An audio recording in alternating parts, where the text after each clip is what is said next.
Assalamualaikum dan selamat sejahtera. Saya Muhammad Daniel bin Wahab. Nombor ID C001 dari Kolej Komuniti Jempol akan membentangkan kertas kajian iaitu Pusat Kecemerlangan Bakat Atlet ataupun nama singkatannya PKBAT Kolej Komuniti Malaysia, antara isu dan cabaran. Penyataan masalah bagi kertas kajian ini saya pecahkan kepada dua.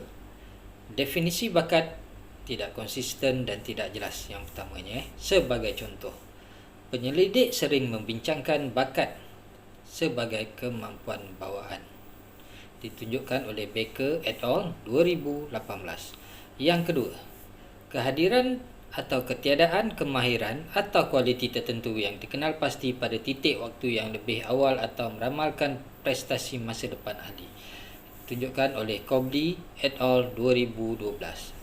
Sebelum kita pergi ke objektif kajian kertas kerja yang saya bentangkan, saya akan ceritakan sedikit tentang objektif utama PKBAT Kolej Komuniti Malaysia.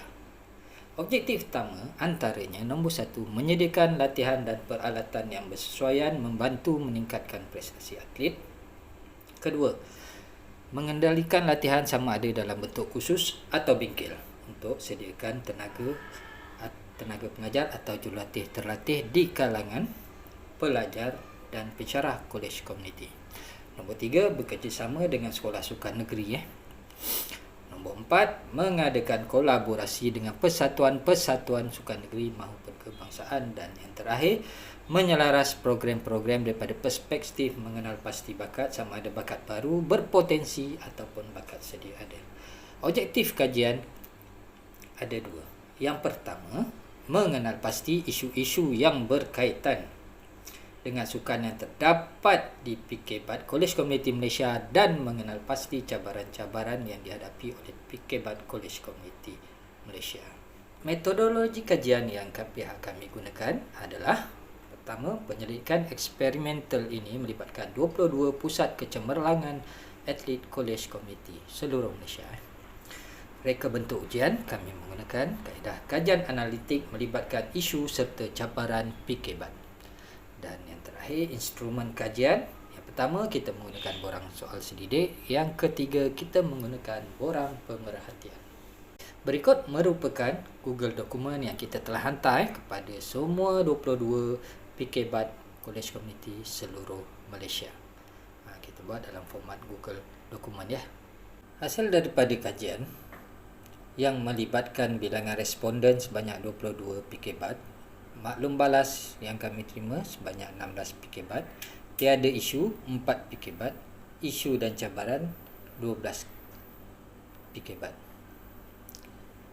Soal selidik yang kami dapat, kami gambarkan dalam bentuk catapai isu-isu dan cabaran yang ada.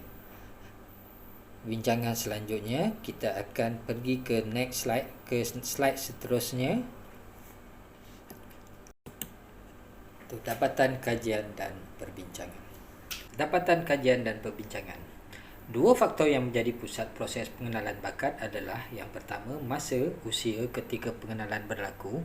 Yang kedua, jumlah peluang tempat dalam program tersedia, yang ditunjukkan oleh Bola Sepak NUN 2015 dan Kesatuan Rugby TIL 2020. Hasil dapatan kajian objektif 1. Isu faktor yang mendorong wujudnya isu-isu berkaitan dengan sukan dapat ditafsir dan disimpulkan dari perspektif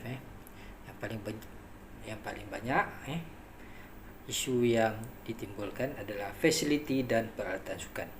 Dapat ditafsirkan bahawa masalah utama adalah disebabkan kekurangan fasiliti latihan dan terpaksa menyewa, di mana ia melibatkan kos yang sangat tinggi, peralatan sukan yang tidak lengkap, rosak dan sukar untuk membuat pembelian baru. Isu yang kedua, yang paling banyak antara yang banyak, kekangan pencarian bakat. Dapat dirumuskan bahawa antara isu yang utama adalah kesukaran mendapatkan atlet di kalangan pelajar kolej komuniti sedia ada dan perlu berkolaborasi dengan sekolah sukan untuk mendapatkan atlet yang sebenar. Yang ketiga, tempoh masa pembelajaran. Dapat dirumuskan bahawa jangka masa pembelajaran yang pendek menyukarkan bakat pelajar digelap dengan sepenuhnya. Ini antara isu. tidak akan melibatkan jadual pembelajaran yang kita akan bincangkan dalam slide selanjutnya. Hasil dapatan kajian objektif 2, faktor yang mendorong wujudnya cabaran-cabaran besar yang dihadapi PK BAD Kolej Komuniti berkaitan dengan sukan dapat ditafsir dan disimpulkan dari perspektif ada 3. Yang pertama, jangka masa pengajian yang singkat. Cabaran besar yang utama untuk ditangani oleh pihak Kolej Komuniti adalah tempoh pengajian yang singkat dan terikat dengan jadual pembelajaran yang padat, membataskan proses latihan berterusan untuk membentuk sebuah pasukan yang mantap. Yang kedua adalah kekangan kos. Sewaan fasiliti luar untuk latihan pusat adalah tinggi, memandangkan beberapa fasiliti di Kolej Komuniti uzur dan banyak yang rosak. Yang ketiga, cabaran dan peluang mendapatkan bakat. Antara cabaran besar juga kita tim PK BAD Kolej Komuniti adalah atlet bakat telah ditawarkan tempat dan lebih berminat untuk menyambung pengajian di Politeknik, IPTA dan IPT lain yang menawarkan program diploma dan ijazah.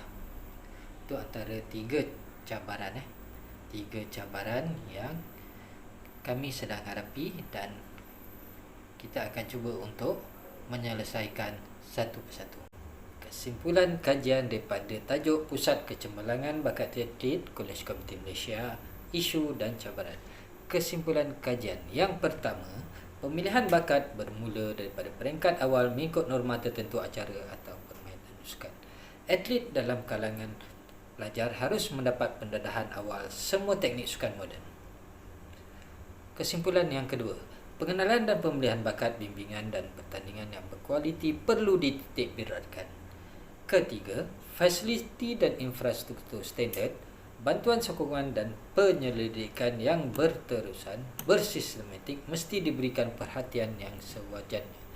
Keempat, dicadangkan penyelidikan seterusnya perlu dilakukan kajian multidimensi bagi melihat keberkesanan PK BAD untuk membantu pihak Maskom dan Kolej Komuniti bagi pemahaman yang lebih jelas mengenai apa itu bakat dan bagaimana ia dapat dikembangkan.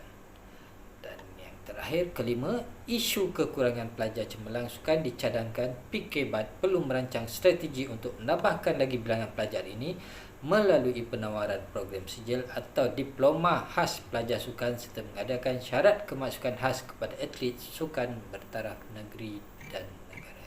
Sekian, terima kasih.